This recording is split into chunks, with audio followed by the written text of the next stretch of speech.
Hello guys, in this video I'll show you how you can download and install DIY paintings on Minecraft. So without further ado, let's get started. First of all, go to Marketplace, then you need to write here DIY paintings here, then this one will be here. And then you need to pay, as you can see here, around $6.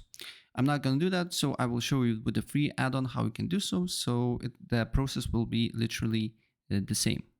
Once you pay it, here it will be download button.